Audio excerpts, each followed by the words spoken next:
Yo, what's good, everybody? Welcome back to Does Boxing. We're back again. We got we got recap, we got news. I've been out for a minute, but we still got a lot of stuff to talk about. Feel free, come on through the building. You know what I'm saying? Drop your comments. It's all good. We're gonna go back to this last weekend. We're gonna talk about some results and stuff like that. You know what I'm saying? Salute to everybody coming through the building. I appreciate it. Make sure you guys hit that like button and subscribe. You know what I'm saying? Much appreciated. But yeah, I want to take y'all back to Friday night when we had Amari Jones who entered the scene. He fought like I guess it was his homecoming. He fought in San Jose. He's from Oakland, and not too far from his hometown. Um, he put on a great performance. This is an IBF eliminator for Amari Jones against the former champion with Shinzio Gutierrez. You know, Gutierrez lost his world title to Janibek that made him unified. And like this what we was asking for, like far as like for the middleweight division, because the middleweight division been on some bullshit as of late. Like we got some good fighters there, but the top guys not fighting each other. There's not a lot of big names there. You know what I'm saying? And it's just been a division that's been blah. And we know in the history of boxing, the middleweight division has been like that. It always been one of the best divisions in boxing history. So we need some new life, some new blood. Amari Jones, 24 years old, put on a great performance. Like I said, third round knockout. I mean, he was on it. You know what I'm saying? He was sharp from the beginning. Cutting the ring off. He switched to southpaw. He an orthodox fighter, athletic. When I was looking at him, he got some of that Devin Haney in him. Of course, you should take that because he was with Team Hammond for a long time. But he kind of got some similarities and their movements and stuff like that. But he a bigger puncher, much bigger puncher in my observation. So this is good. 160 need a breath of fresh air. At the top you got Erislandy Lara. He's the oldest champion in the sport of boxing. 42, 43 years old. He fight every now and again. Janibek, he's still WBO champion. He got stripped of the IBF. Uh, I don't know what's going on with him. They let him keep his WBO. The vacant IBF is going to get fought. These guys going to fight for McKenna, Aaron McKenna versus Olaha. Olaha is the stablemate of Gutierrez. They both promoted by the same German promoter, Aegon Sports. So you got some new blood though. You got Amari Jones. You have Jahad Tucker who about to fight Yuri Cedeno. That's a good fight right there. That's the end of the month, next month on the Boots and Xander card. You got Troy Isley. We know he was a free agent, looking like he's going to sign with Salida. You got Yo-Yo Hernandez, who a lot of us boxing fans think Yo-Yo is the best fighter at 160. Ammo, he can bounce back. Let's see what's up with him. Carlos Adames may be the best as far as like what he did in the division and as a champion. But I think in a matchup with him and Yo-Yo, I don't know. You know what I'm saying? I think Yo-Yo can do it. He can do some good things in that fight. So we'll see. So Amari Jones wins the IBF eliminator. So he'd be in line for the winner of the vacant title fight. And those guys, McKenna supposed to face that fighter I think in August. It's supposed to be August, and I heard it was gonna be in Zuffa Boxing. And that's funny because given the history of Zuffa Boxing and these sanctioned bodies, especially the IBF, shit, they don't be fucking around. You got Jesus Ramos Jr. at 160. That's another still young fighter, 25. He's a WC interim champion. I mean, you got some smoke. Zuffa Boxing got their thing with Colin Wash and Shane Mosley Jr., Kakarakis. They can make their little in-house fights. But Vito Melnicki, he's been active. He's gonna fight in July. So 160, it can get back. I mean, these guys gotta fight each other. Denzel Bentley is a WBO interim. These guys gotta fight each other. And I think when they do that and they start having good fights in that division, then it can kind of bring it back. But they need name value. And the only way they're gonna get name value if the top guys at 54 start coming up to 160. Like I really think Jamel Charlo can fit in nicely at 160 if he decide to come up. Virgil Ortiz, we never know. We know he used to struggle with weight, He'll probably be out the ring for a minute, so he may come back to 160. So we never know, but yeah, this I like Amari Jones though. He in a position where he can mess around and be the man of this division in a couple of years. So as Lara and Janabek kind of move aside, he can take over that spot. Co-main, we had a cruiserweight fight, Peralta versus Safar. Safar got the win. He got dropped in that fight, a big right hand. I think it was the second round. Um, I thought Peralta actually edged this fight out though, but Safar was the more aggressive guy coming forward. You know what I'm saying? Peralta is kind of tricky, awkward. His fight on the back foot. I felt like he probably could have stepped to my man, and I thought he actually had the faster hands, and he landed a knockdown. So it wasn't like he was trying to press to hurt the guy again. So Safar wins. He wins the WBC silver title. He's with Golden Boy, so he'll be in position just in case if maybe he can get a world title fight against Noel McCallan. He has a voluntary right now. Um, you know what I'm saying? He has a voluntary, and he probably ain't gonna unify. They was talking about him and Jabataya, but Jabataya got stripped. So I don't know what Noel McCallan gonna do. He's with Don King, so that's always up in the air. But so far, if shoot, he get in position to fight for the WBC. You know, um, he was supposed to fight Zerto in January. Zerto was coming off a shoulder injury. He bypassed that fight with Safar and went straight to Benavidez. Maybe he should have took that fight. Maybe not. So, I mean, we'll see. Cruiserweight division is kind of heating up a little bit. We got Jabataya. We got CBS. Chris Brown Smith. They was Zuffa. Jack Massey signed with Zuffa. Benavidez, unified champion. You got Vidal Riley. He's coming back. He's gonna fight for the vacant IBF. So they got some movement at cruiserweight. It's pretty cool. DFG got a win. None too crazy. We need to see DFG back in the mix. Scrappy, he got a win. Scrappy is number one in the WBA at 115. Scrappy may have an opportunity to get a rematch at Jimenez. As Bam Rodriguez looking like he's going to stay at 115 and he's going to stay at 118 and vacate his titles at 115. So Scrappy may have an opportunity at a world title. So that's what's up. That was the Golden Boy card on Friday. This is Pro Box had two cards they streamed on Saturday. I don't know if you guys checked it out, but they had one from Germany, Samaki versus Hajibaye. I mess up his name up. I mess his name up, but he won this fight though. Hajibaye, Southpaw. He threw a lot of pity pat, punches. He outworked Samaki. Samaki was throwing a lot of hard shots, and he's a bigger puncher, but all that stuff was telegraphed. It was telegraphed, and my man, he won. He beat him. The Southpaw got him. This was a WBC final eliminator at 154. So Hajibaye is the mandatory for Sebastian Fundora. I don't know if he got anything for Sebastian Fundora. Maybe, maybe not. It's interesting that Pro Box put this fight. They streamed this fight. Pro Box is working with Samson. Samson is, of course, working with Fundora. Fundora had a fight at the end of May. End of March, where he stopped Keith Thurman in 6 rounds. So we'll see if they bring back Fundora.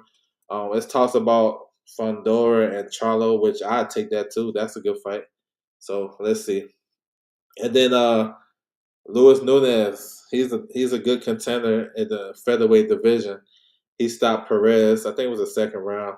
I like Nunes. He's a good fighter, athletic, Dominican, good boxer, puncher. He was supposed to fight for the WBA interim title in Turkestan, but that whole card, no, Kyrgyzstan, I believe, that whole card fell apart. So Samson got him on Pro Box and got him a fight in Mexico. So that's what's up. So hopefully, Nunes will get an opportunity, a bigger opportunity. We'll see what's up. All right, now to this card in in Egypt. A lot of the undercards was like, nothing too crazy on the undercard. We had an upset though. Daniel Lapkin got upset. That's one of Usyk boys. He got stopped. You know what I'm saying? He's supposed to win that fight. Jamar Talley, good looking cruiserweight. He's with Team Bomac Crawford and them. He looked good. He got a good stoppage win. He's with Zuffa Boxing, but he's allowed to fight on different platforms, so he got a stoppage win. We got Haruto versus Solomon. Haruka can box. We know she's nice. She's a reign champion, WBO champion at 115 pounds. Good southpaw boxer with good footwork. She pretty much was in control of the whole fight. I mean, she got tagged with a couple of straight right hands down the pipe, but for the most part, she dominated.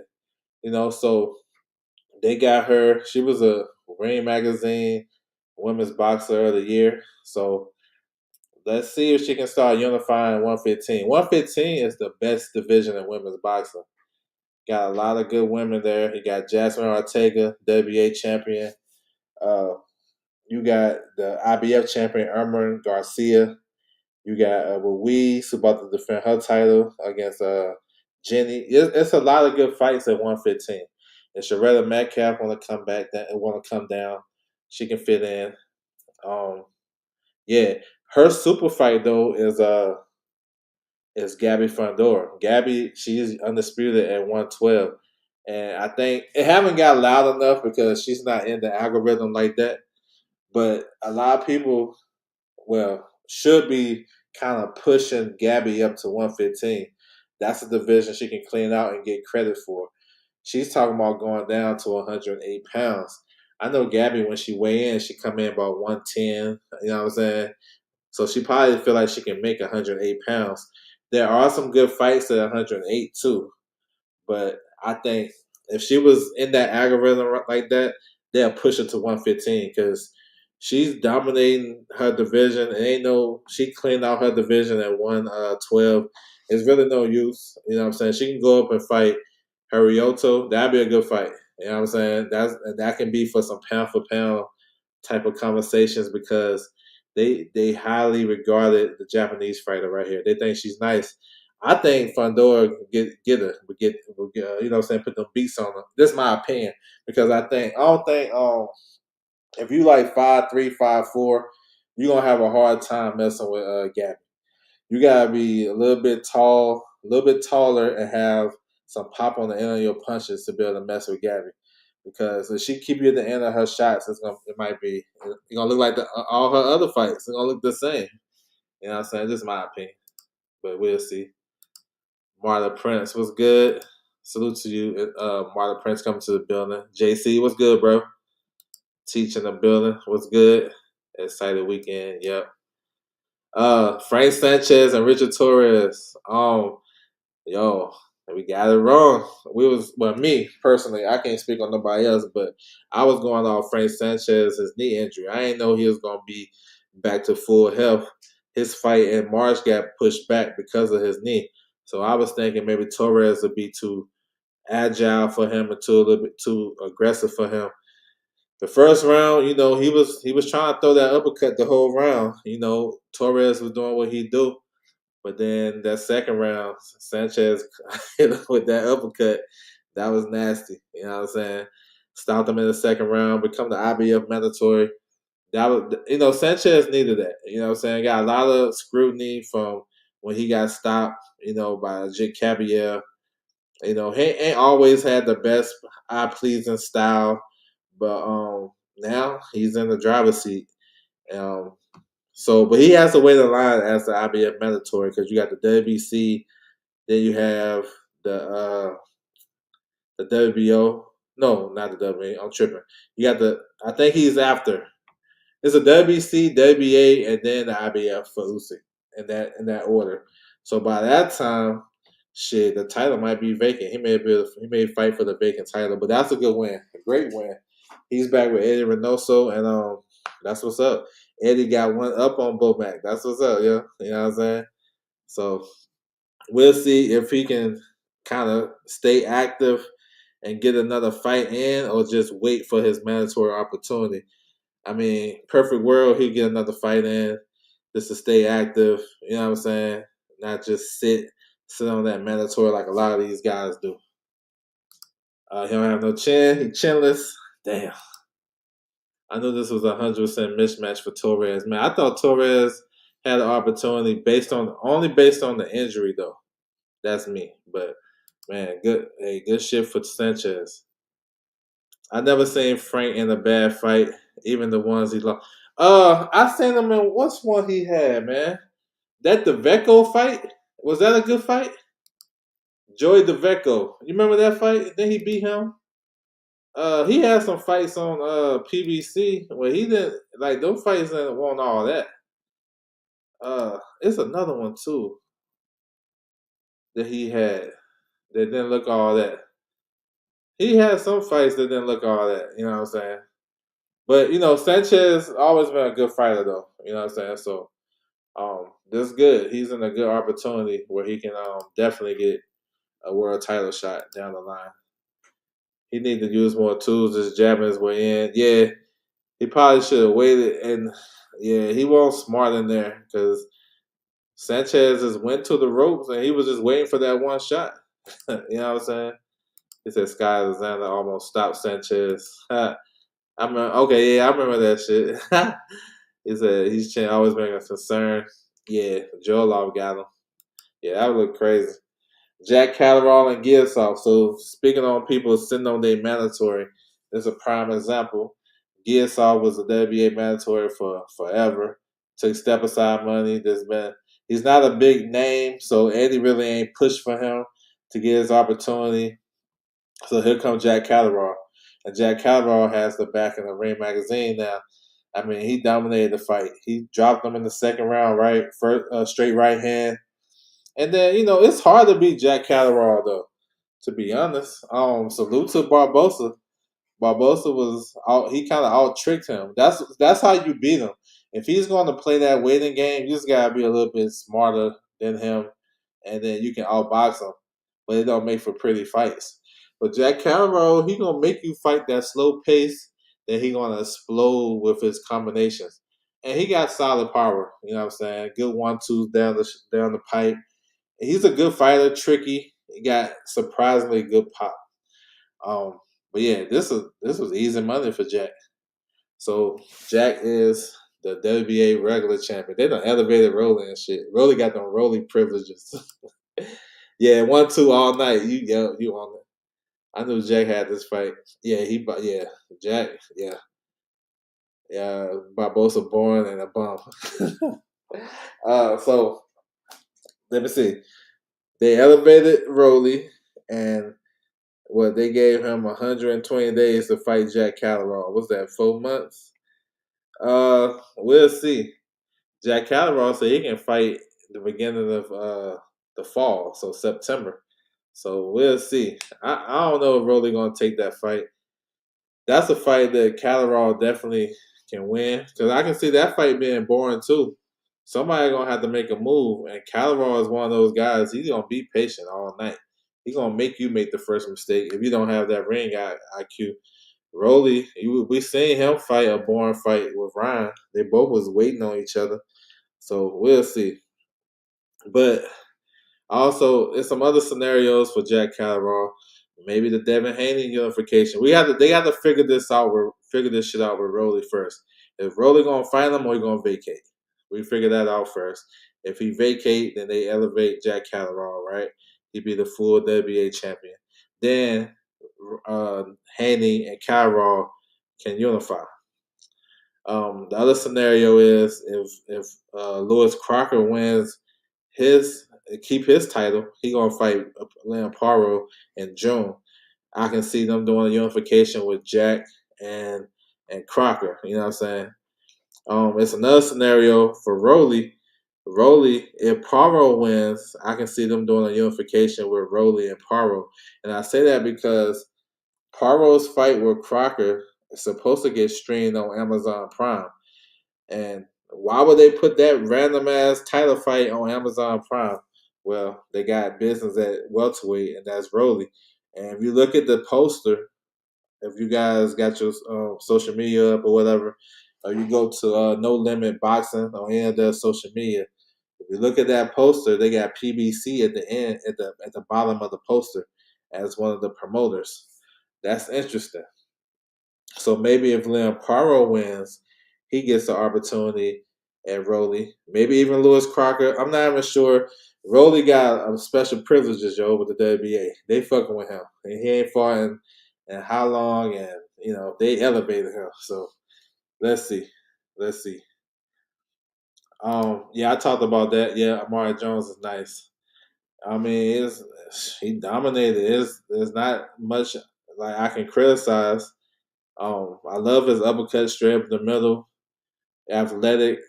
You know what I'm saying? He's a good fighter, So yeah, I like him. I think he's a good up and coming fighter.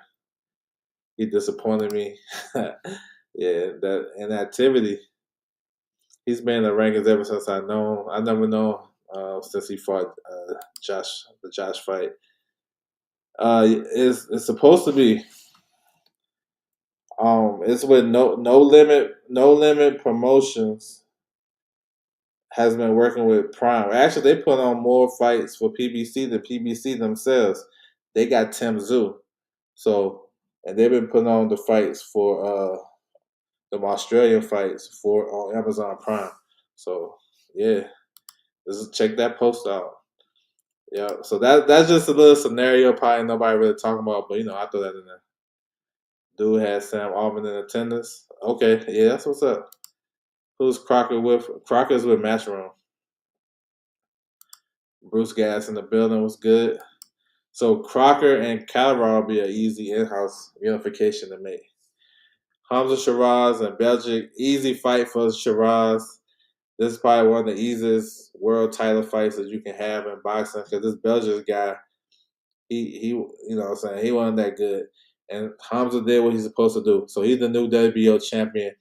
Uh, let's see what he do. I like the Munguia fight.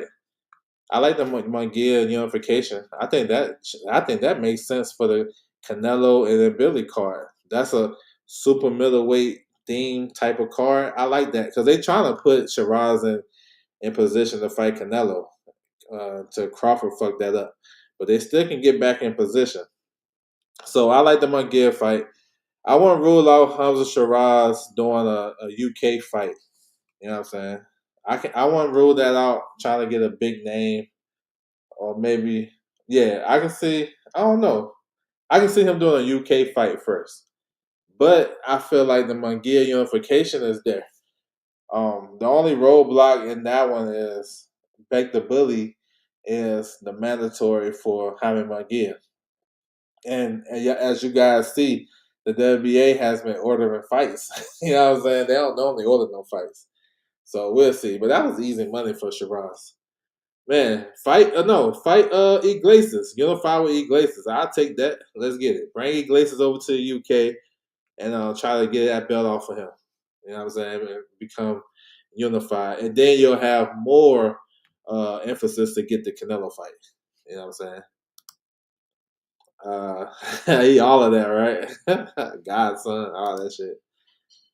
Is it who you fought for feeding Rusty Tomato? Oh, I mean, it depends how you look at it and what you know. You know, on one end, on his side, on the pro side, Pacheco did turn down this opportunity, and this Belgian guy was high enough in the ranking to take that fight. So they chose him. So it supposed to have been Pacheco. But then again, he turned down the IBF opportunity for the vacant title, Shiraz, and then he turned down the WBC. They ordered him to fight M. Billy, and he turned it down. So it depends on what side you want to be on. Um, I get it though. I get it how they moving it, but that was easy money. That was too easy. That was real easy. He shouldn't be fighting. No, I don't think so either. The Tiger card. Yep, we tapped in with that. Albert Ramirez versus Lerone Richards. That is a rescheduled fight. We on that. Oh, main event. My bad. I'm about to go to the next shit. Usyk and Rico. Yo, Usyk out there about to lose his status and shit because he let this dude Rico just all box him, all work him, everything. Usyk looked like he kind of lost a step, or he was unmotivated, or I don't know which one y'all want to give it. I feel like Rico was doing good because he was strong up in there and he was working on the inside. You know, Usyk don't like body shots, and he was awkward getting in there. I tweeted out that he was in there fighting like Savannah Marshall and shit. The way way Peter Fury had Savannah fighting, you know what I'm saying, throwing out that little jab and the movement and stuff like that. I think that was throwing off Usyk too. And maybe Usyk didn't take this shit as seriously like he should, but Rico was winning this fight clear. I ain't gonna lie. So Usyk had to come back and hurt him and stop him. He got that clutch gene, so he tapped into that. He had dropped him late in that 11th round, and then dude got back up. He finished him. You know, it's controversy about the stoppage of the ref. Man, fuck that. That's a good stoppage. Because if it was no, like, I seen worse stoppages, like Yo-Yo versus Goucher. That was a bad stoppage. I ain't saying Goucher was gonna win, but Goucher, they wasn't. Look, neither guy was throwing punches, and the referee stopped the fight. So I don't really care about the stoppage. Usyk, though, this just tells a lot about Usyk. He's look like he's fading a little bit. You know what I'm saying? Perfect time to get him. He said he got 2 more fights to go.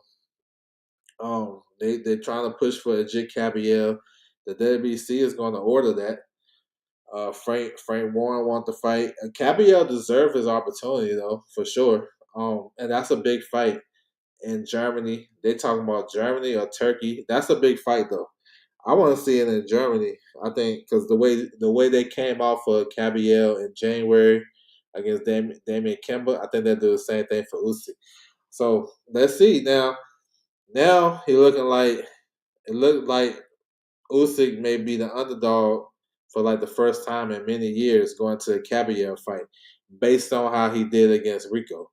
You know what I'm saying? So now Rico's whatever, right? Um, these guys, kickboxers, and these guys coming over from MMA, they awkward, bro. You know what I'm saying? And they coming in with solid chins, and they strong. You know what I'm saying? Like Usyk was pushing Fury off in the clinch. He was pushing him off. This one, he was accepting. He couldn't get out. He couldn't get out the clinch with Rico. And I'm like, damn, that's interesting. And then Rico was just outpointing him and shit. It wasn't like he was doing a lot of crazy shit, but he'll land the right hand here and there and working the inside. Usyk almost that motherfucker almost dropped the ball. But he was fighting like he knew he was winning. I thought Rico was up probably, what was it, 7-3, maybe 8-2, but 7-3. And then on the scorecards they had it. One had it for Rico 6-4, and the other ones had it a draw. So y'all already know where that was going. Usyk was on some bullshit. He was tripping. My man DJ, what's good with you, bro? Yeah, he got some options. Let's see. I think the first things first, I want to see what's up with Rolly. I didn't like the stoppage. Sure, I'm cool with it. Yeah, that was a nasty. Yeah, yeah, I like the stoppage. That shit, man. We team boxing over here. Shit, you ain't gonna get you. About if you want to win, you about to knock out Usyk. Shit, we rob you. We gonna rob you. Welcome to boxing. We gonna get robbed. We gonna get a UK stoppage. You know what I'm saying? Fuck all that. Hey, you gotta come in there with a different game plan. You gotta try to get Usyk up out of there. But that dude stopped his shit. His shit is sky high now. Guys, yeah, I understand. I feel you. I feel you. Get to the 12th round. Cabiel, Usyk, yeah, I think they're gonna make that. I don't want to see no rematch. Usyk looked very old in that fight. Rico versus Ruiz. I kept waiting Rico throw the head kick. You think Bivol only has? I don't know. I ask him that question next week when I do the recap because I want to see how he looked coming off that back. But if I'm just had to guess, I'm gonna say, I'm gonna say probably just one of those fights. Cause that back injury ain't nothing to fuck with. Nah, man, we need Usyk to get that knockout, bro. I was like, hell yeah, good stoppage, yo.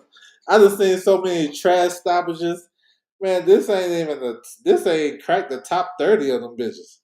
Only because dude was doing better than what I expected, and we want to see him get to the 12th round. But I seen fights where motherfucker was throwing a combination, and the refs jumped in and say, "Nah, that's it." Especially in Vegas, bro. Don't get on the ropes in Vegas and get caught with a combination. They stopping that bitch. But I get it though. You know, this shit is in the algorithm, so it's like Rico did way better than what everybody was expecting, and Usyk looked like some bullshit. So it was like, okay, give him that 12th round and see can he make it out of there. But Usyk is a good finisher. He get motherfuckers up out of there as of late, and odds is he would have stopped him.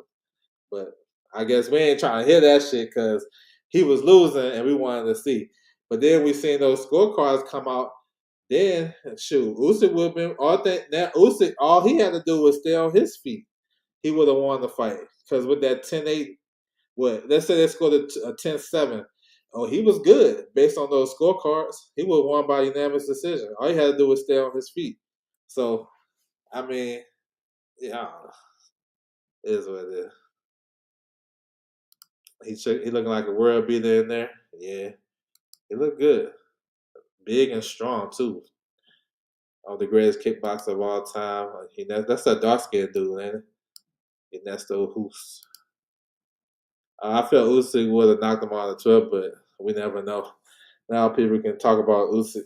Yeah, let's get it. And then Usyk, Usyk. I hope the fight's in Germany. Usyk is a road warrior. He fight better on the road anyway.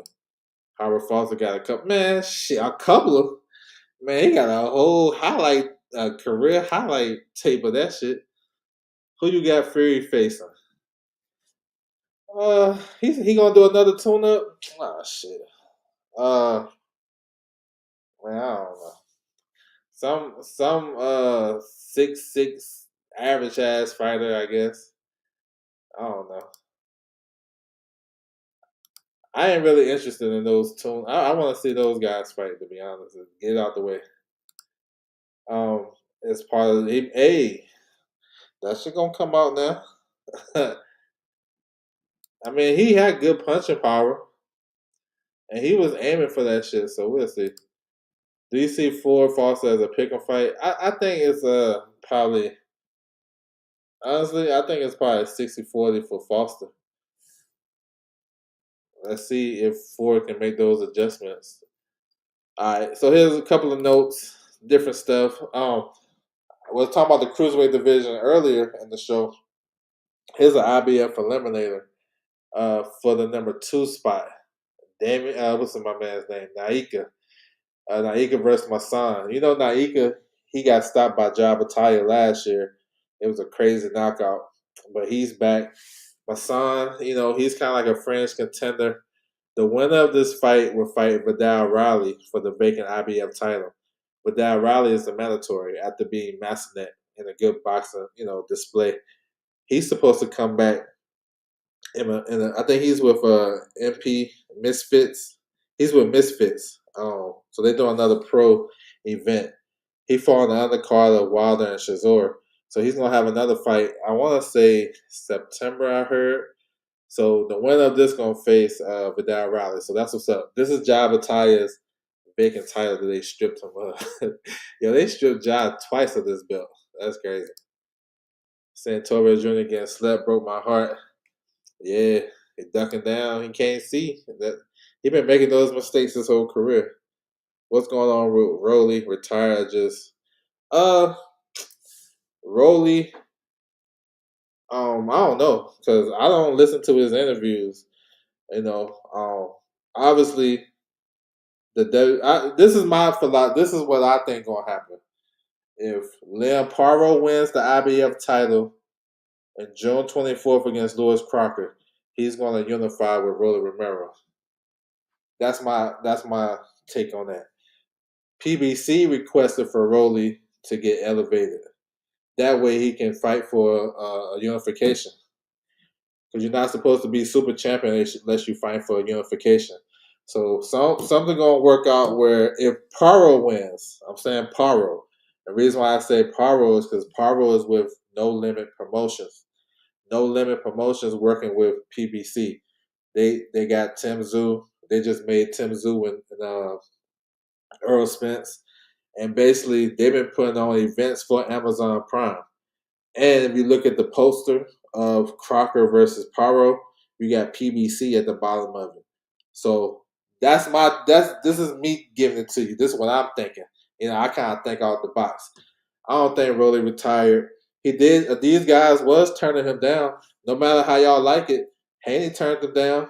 You know what I'm saying? All these guys they did turn him down now. So it's not like Rolly ain't trying to fight top competition. So just seeing PBC brand at the bottom of that poster makes me think. And they requested Rolly to become super champion. That makes me say that they're gonna do a unification if Paro wins. That's my take. So is Devin just not gonna fight this shit? I don't know. I have no idea. I'm guessing he will, but I guess he got to get it for the right bread, the right bag, or something. I'm not sure. Yeah, two and two together. Yeah, I'm just saying. Z Pacino, what's good with you, bro? Salute to you.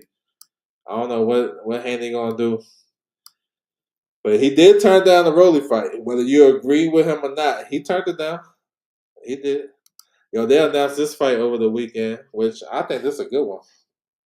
Canelo gonna have somebody in front of him, but be careful what you look for. You know what I'm saying? What you ask for, because this guy and Billy is strong as hell, and he got a lot of endurance for the duration of the fight.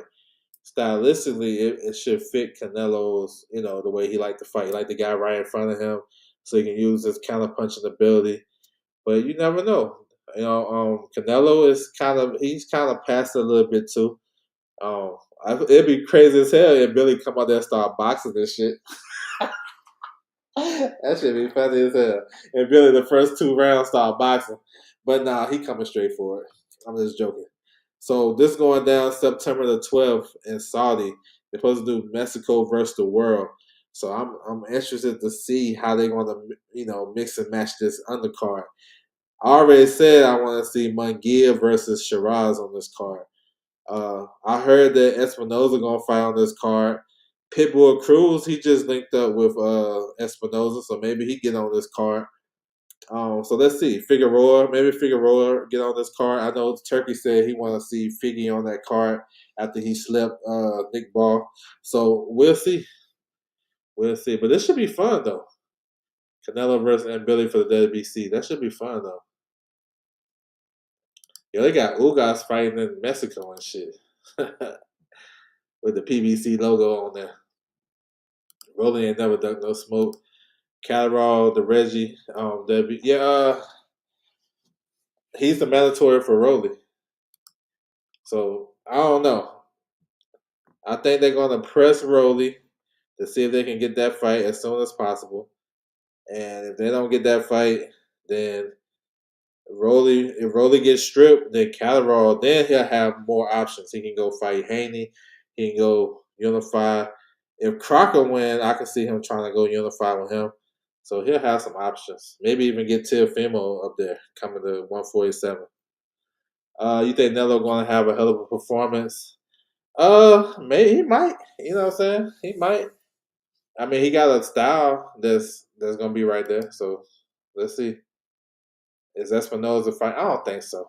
I don't think they fight. I heard that Espinoza don't want to fight no Mexicans no more. I don't know. I don't see him really attack the body in the first 4 rounds.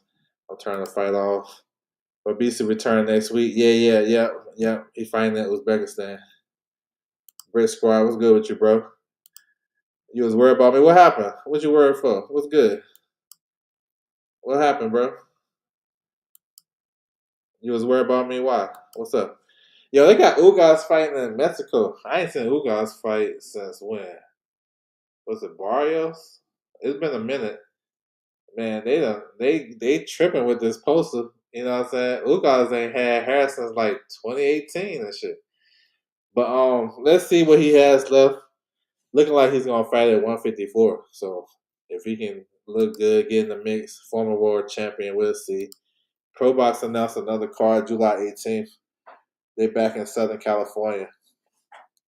Flores versus Navarro should be a good fight right there. Flores is a solid competitor, strong. Navarro, he's solid, but Leopardo stopped him last year in Australia. Joshua Ayton versus Vladimir Hernandez. That's gonna be crazy. That's a good ass fight. Ayton, he's that guy. He's like 6'3", 6'4", on some Fondora type shit. And we know Vlad Hernandez. If you ain't on your A game, he's you know what I'm saying he can upset the apple cart. We got a rematch: Ruiz versus Jenny Fuchs. Jenny beat her in the first fight, took her interim title. Look, this the WC is wild. So Jenny beat Ruiz in the first fight, La Cobra, but she broke her thumb or some crazy ass injury. So she was recovering for that. So she took the interim title, but then they ordered Ruiz to fight that Canadian girl Kubicki for the vacant WBC title. Instead of elevating Jenny or making Jenny fight for the vacant title, they let Ruiz fight for it against Kubecki. Kubecki was coming off a knockout loss to Gabby Fundor. You know what I'm saying? So I'm just putting it out there. I don't know if nobody was following that. But it should be a good fight though. The first fight was good. I think they fought on Pacheco's undercard when Pacheco stopped Selecki. Ruben Aguilar versus Trayshawn Wiggins. Oh, interesting fight. Aguilar is undefeated, 24 wins, 24 knockouts. He's a good looking prospect, contender type of guy. Wiggins been around for a long time. He one of the few that got out his Don King contract in the last couple of years and actually been active. He's coming off a draw.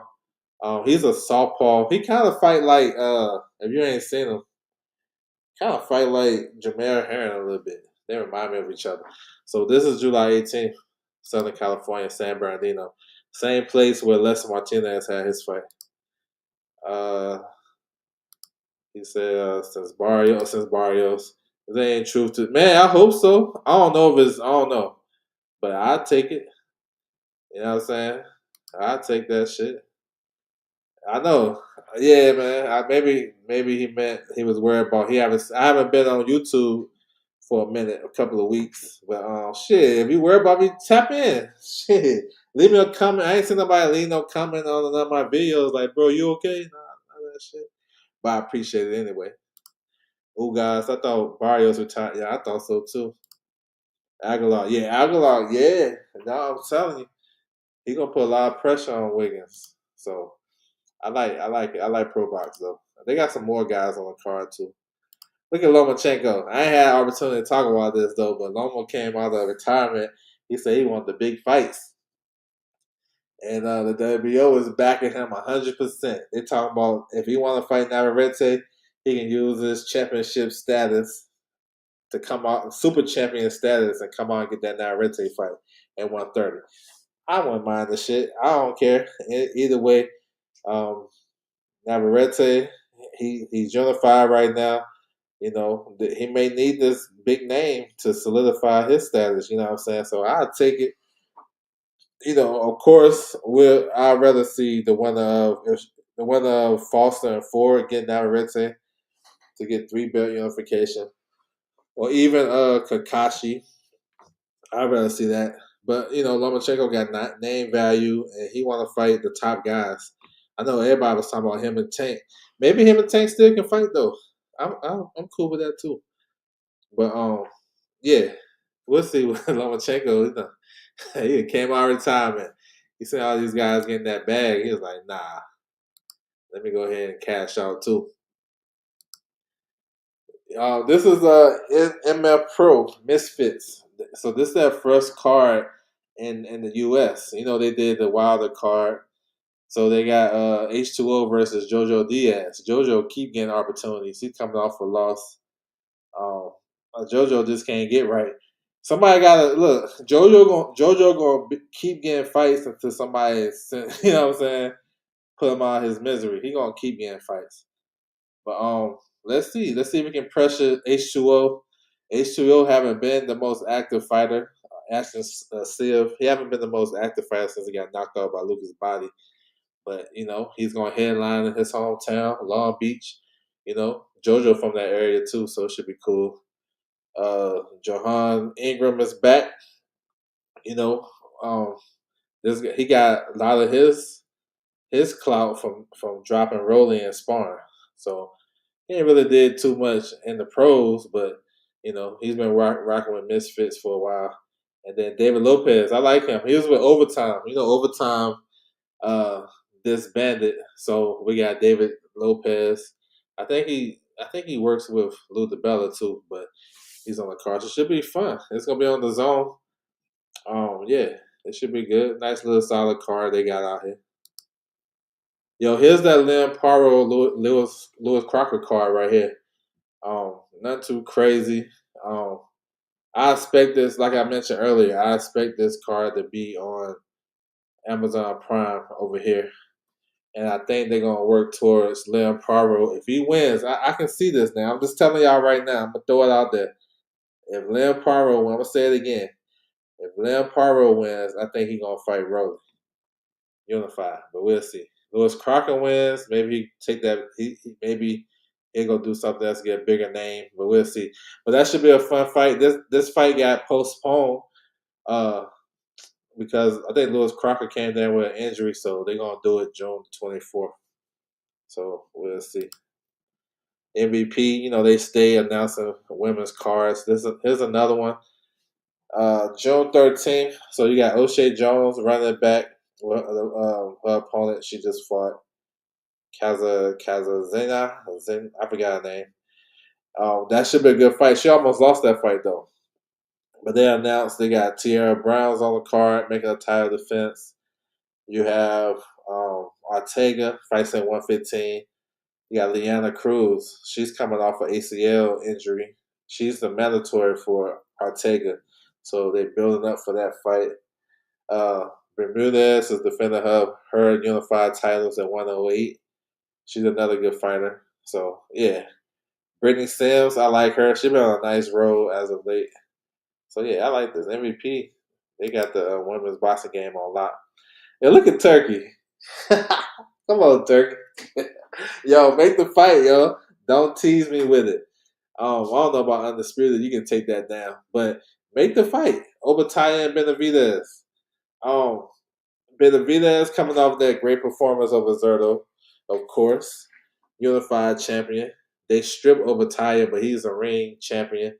That's the best fight to be made in that division. Cruiserweight and Benavidez decide to stay. But Benavidez, he talking about going back down to 175 and fighting Dimitri Bivol. So, you know, we'll see how that's going to work out because the WBO ordered Callum Smith to fight the winner between Bivol and Eford. They fighting on Saturday. So the WBO is first in the rotation. You know what I'm saying? So then the WBA was talking about ordering Bivol and Benavidez. So they got some shit they got to figure out who is next in the rotation. I mean, shit. At this point, the way Benavidez look, he might as well stay at cruiserweight. You know what I'm saying? But maybe he's not ready to go. Maybe he feel like he can make 75, and while he can make it, he can't go back down. So this way, I can see some shit though. Now this situation is kind of crazy at 75. I can see a bunch of scenarios. The first one, if Bivol wins and look good, come out injury free, then they're gonna do the trilogy with him and Beterbiev. That's for sure. I feel like that's a given. They've been trying to do that fight for the longest time. So if that happens, that means if the WBO stand on their word, they're gonna strip Bivol and elevate Callum Smith. Now y'all know this Saturday the WBO title is not on the line against Eford. They're not sanctioning that fight. The other two titles are, but not the WBO. They're not stripping Bivol, but they're not gonna sanction this fight because it's in Russia and they ain't fucking with the politics with Russia and Ukraine. So let's say Bivol and Viterbi trilogy happens. That means Cal Smith get elevated. Now we got another fight we can possibly look at. Benavidez versus Kyle Smith unification. You know what I'm saying? And I posted this too after the fight, after Benavidez, no, after Dan Morrell lost, because he was supposed to fight Kyle Smith next too. After he got stopped a couple weeks ago, I was like, let's do Kyle Smith versus Benavidez unification. You know, motherfuckers gonna be seeing my vision. How he gonna do that? How? Bro, you know what I'm saying? You gotta believe. I got y'all covered. But I can see that happening though. It's gonna get clearer. We'll get a clearer picture next week if Evolve come out clean. They've been wanting to do that trilogy with Bateria for the longest time. And I think they're gonna go ahead and knock that out. So that leaves Benavidez and Cal Smith. They might have to be that, be each other's dance partners. And then Jabataya, he just had to stick with the Zuffa plan. You know what I'm saying? I don't know. He said make the fight. But but this fight right here would be crazy. Over Ty and Benavidez. I'd take it every day of the week. So here we go with Win Zepeda, Lamont Rose Jr. They got a deal in place for August the 1st in Vegas. I don't think it's gonna be in Mandalay Bay, but they still say it's gonna be in Vegas. So maybe they do Fontaine Blue or Cosmo. I don't know if they're gonna do MGM. I don't know if that fight big enough for that one. We'll see. But this is a good fight though. This is for the vacant WBC title, lightweight title. Um, we know Williams Zepeda coming off a loss to Shakur. We haven't seen him in a while. It's gonna be over a year. And then Lamont Roach, he had a tough break in 2025. I mean, he beat Tank, and I thought his fight with Pitbull was a draw. And probably if I had to pick one, I think Pitbull man edged that out. You know what I'm saying? But I thought he beat Tank, and he got a draw in both fights. But he's still now he's in a position where he can get big fights because of what he did in that Tank fight.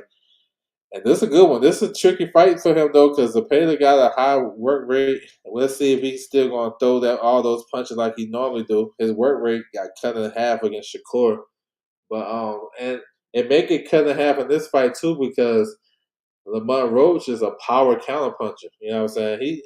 He got good pop on his shot, so this is a good one. Let's see where they put it at. It's supposed to be on TNT. You know what I'm saying? So TNT is back in the business. The Zone and TNT done work the deal out, and this fight gonna be on there as well. The first fight on TNT is this card right here. I ain't had a chance to talk about, but I mentioned it a couple of times before they announced it. But we here. Mason versus Cordina. This is Mason's first title defense, his WBO title. This is a good first fight though. Cordina, former champion. Uh, he's a big guy. I think he's gonna fit 135 nicely. He started his career at 135. So I don't think the weight gonna have an issue. Mason, young, explosive fighter, a lot of talent. He took a lot of punishment in that fight, so maybe because he took a lot of time off. He fought in November and he come back in July. So that actually good. His body might be refreshed off of that tough fight with Sam Notes. He came out victorious. Cordina, he coming off a win over Gabe Flores, where he outboxed him and stuff like that. So this is a good fight. I'm looking forward to it. Bruce Carrington, Shushu versus Palacios. Palacios was coming off a good win over one of Shushu's opponent, who I thought Shushu lost to, Sagawa. I thought Sagawa got Shushu a couple fights ago. And then Palacio beat him on Pro Box. So now Shushu is going to face Palacio. So I guess this is a way of beating both of them niggas. I don't know. But, this not a bad first title defense. Palacio 19-0. He faced an undefeated guy. I think he like 12 or 13 in the WBC. So we'll see. I like Shushu. I was hoping Shushu can headline his own show. Yeah, and then the way the title picture is looking at 126, we need unification. We might not even get it. You know what I'm saying? Maybe Leo lost his fight with Rais Salim. So we'll see what's next for him. Espinoza, I don't know what he's gonna do. Who's the other one? Figgy. So yeah, I don't even know. I guess we can get off that unification shit at featherweight. And then you got Tiger Johnson versus Christopher Guerrero. Guerrero fights out of Canada.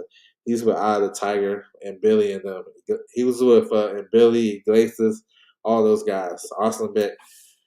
So he's a good fighter, good boxer puncher for the level that he's been fighting. I remember Steve Claggett brought him into training camp to get him ready for Teofimo. So I guess they think highly of him. Tiger, he been on a nice little roll. You know, he had a good win over Nicholas Flas.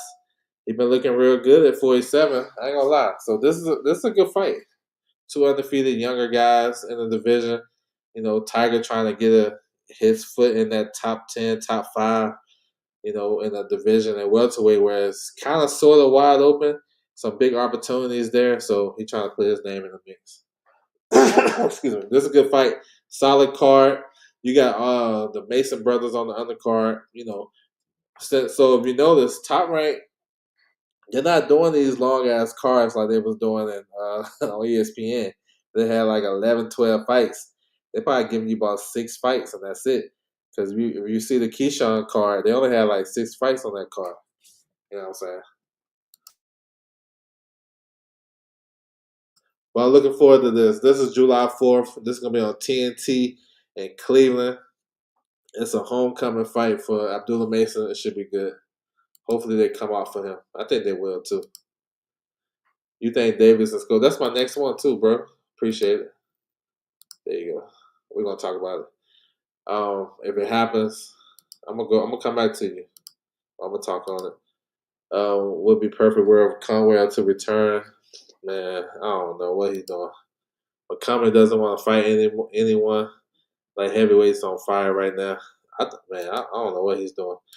So the WBO they did order Gervonta Davis versus Floyd Schofield. Um, those guys are in negotiations. They got a deadline of June 22nd before we go to press bids.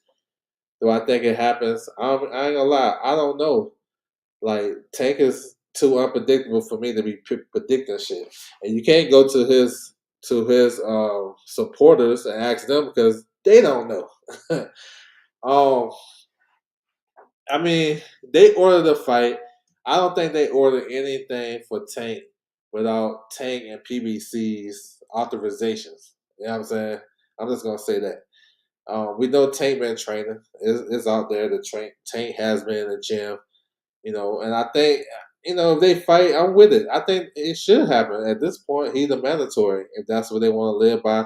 He's been rocking with the WBA for a long time. They've been loyal to him. They've been, tapped in with Tank for a long time. So I guess they like, you know what, bro, this fight's your mandatory. But will it happen? I don't know. You know what I'm saying? I don't know. I would like it'd be an explosive ass fight. I think you know, Tank Wright. I think he beat Schofield for sure. But Schofield can have some moments because he's very athletic and he's unorthodox too. He be fighting and throwing punches from crazy angles, and he got a lot of confidence. But he lost a lot of momentum. Tank lost a lot of momentum too. But Tank got the experience, the boxing skills, the power, and he's just an overall better fighter to me if he's right. So I won't mind saying the fight, but will it happen? I don't know. I'm gonna go tap in one of these Tank Davis channels and see if they know. You know what I'm saying? I don't think they know, but we'll see. We'll see how that because it's not gonna go to purse bid. It don't make sense to go to purse bid when you got the cash cow in the division, and you'll lose money taking it to purse bid. And I think it's like a 75-25 split. And Tank this big draw, then he just send you a contract and y'all work that out if that's what they want to do. But I don't know. He said he was gonna retire. He done a bunch of legal issues. Nobody knows really what's going on. This speculation. They said he gonna fight Loma. When Loma came out of retirement, somebody said that he might fight Shakur, which I don't believe. So we don't know. But this is the one that's more kind of matter of fact. Okay, if the WO stand to their word, and they don't have the best history to stand on their word, this is the fight that he should have next. It's not a bad fight too. You know what I'm saying? This guy undefeated. He got a little clout. You know, his daddy gonna promote the fight, and maybe Tank can shut his daddy up in this fight. I don't know, but we'll see. I think the WO ordered this fight. They must have had confirmation from PBC. You know what I'm saying? Because look, the PBC they got with them to make Rolly the super champion. So they must have some assurances. You know what I'm saying? Because Schofield don't have no leg. Like they not winning no purse. Like it'd be stupid to go to purse bid. You know what I'm saying? What Golden Boy gonna outbid PBC when they gonna just make the fight happen? They gonna work together like they worked together with Barrios and Ryan Garcia. So we'll see. It's cool. They ordered, so I'll take it. They ordered the fight. I'd much rather see Tank versus. To be honest, I ain't really that hyped about Tank no more like that. Cause of based on what he be saying, he said he said he don't love boxing. He's not in the game like that. He want to retire and shit, go to school and be a better role. You know what I'm saying? Role model for his kids and shit. So that's not like a dude that's one step out the game, 1 foot out the game. So the way I work, I don't really be looking for dudes like that. I mean, I'm not like this or nothing, but I don't really that he just it's not interesting. But if he said he gonna fight the kid, okay, I'm with it. When and where, you know what I'm saying? But when fighters start talking like that, man, I'm ready to retire. I don't love the game no more. Or they retire like when these fighters be fake retiring every because they don't go their way, shit don't go their way, they retire. Man, I'll be off the train.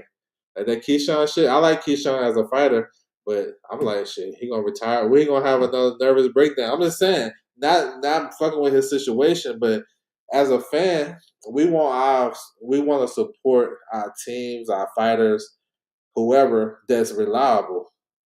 You know what I'm trying to say? If I know you injury prone, like I fuck with Wilder, but he injury prone. Every time he throw the right hand, he break his arm. I'm like, damn. You know what I'm saying? So it's like if you can't trust or rely on that team or that fighter, then it's like I lose interest. You know, maybe the diehards will stay with them and shit, whatever. I got that's good. Do your thing, but we don't know how Tank gonna look coming off this long layoff and all this shit happening. And if he's with Coach Cunningham though, I'm hyped though. If he's with Coach Cunningham, I'm ready. I'm fucking with him now. But he go back to capping Calvin and no capping Kenny and Calvin. I'm cool. Like I want to see him fight, but if he get back with Coach Cunningham and he's on that Jesus Cuellar type of time, we got some different type shit right there. But I ain't fucking with Captain Kenny like that. Those dudes can't control him. Not that you need to control him, but they don't have no they don't got no say on nothing what he's doing. I don't be listening nothing they say. You know what I'm saying? With concern him, Tank. Those dudes is just all right. I'm just here for the ride because I don't know. I feel like he don't got no structure as far as his coaching and shit. I think with Coach Cunningham, I think he got structure. That's a no nonsense dude. He's gonna keep it a buck with you, and he gonna have you in the best shape of your life and best performance because that was the best we seen Tank for sure. He had some good performances since, but he won't as sharp as he was against anybody except for that Cuellar fight. He was sharp as fuck, and I know it was Cuellar. I got you, but you can tell when a motherfucker is nice. You know what I'm saying? This because I'm dunking on. You know what I'm saying? Whatever. You can tell if I'm playing against dudes my size or whatever, I'm just gonna dunk on their ass too. So it's like I feel like that right there was the best I seen him. Like he was sharp, he was focused, he was on his shit, and he was punching like a motherfucker that night. Let's get him back with Coach Cunningham. Stop fucking around with Cap and Kenny, and they can let them be in the corner and shit. Calvin can bring the towel and shit, and Kenny bring the bucket, but let Coach Cunningham handle the other shit. and then we Gucci. And we fucking with him. Phyllis Nunes, what's good with you, bro? Salute. What's good with you? That's an easy fight for Carissa Shields. That would have been an easy fight for her. Easy fight. It would be a fight where after the fight, y'all gonna try to bring something. Not y'all, but the media would be like, man, so they'll bring something else in the game. That would be an easy fight for Carissa. I'm trying to tell y'all, the way their styles is made up, Carissa gonna try to fight her, and she gonna step to her and make her fight. And Lisa kind of at the end of the fight, she kind of slowed down, and she's more of a counter puncher. She'll have opportunities, but Carissa be all over her. Nah, that's not a good fight. It's a big fight because of the algorithm and shit, but it's not a big fight as far as like when you breaking it down and watch. Like, bro, she gonna struggle. If they was the same size, she get her ass dog walk. Like for real, I don't think Carissa. Maybe she can't stop her because she ain't punching like that, but she's gonna take it to her. You know what I'm saying? He said, "Let's be real." My boy Frank said, "Okay, I see you." I felt people, yeah, that's true. We did write them off. I wrote them off because I seen him with that ace bandage on his knee when he pulled out the Sanchez fight in March. I did. I take that. He said he's only 33 in Cuban years, right? Nah, I did write them off. Man, like I said, I ain't seen nobody with an ace bandage in years, bro. When I seen that shit, I'm like, what the hell going on with Frank Sanchez? But then look, he was training in Vegas. Then he switched and got with Eddie Reynoso. I was like, oh shit. Now maybe we got some. You know what I'm saying? So and salute to him. IBF mandatory right now. So yeah, that's my time, man. Salute to everybody coming through the building. I appreciate it. We'll be back tomorrow. We're gonna break down this fight week. We got a big fight week, to be honest. I think Charlie Edwards fighting on Friday. We got MVP card in El Paso. Amanda Serrano is back. Han versus Holly Holm Part 2. Dimitri Bivol is back. What else I'm missing? Ford and Foster. Yeah, we got a good fight weekend to close out the month of May. Been a good month of boxing. Salute to everybody coming through the building. I appreciate the time, and I'm out.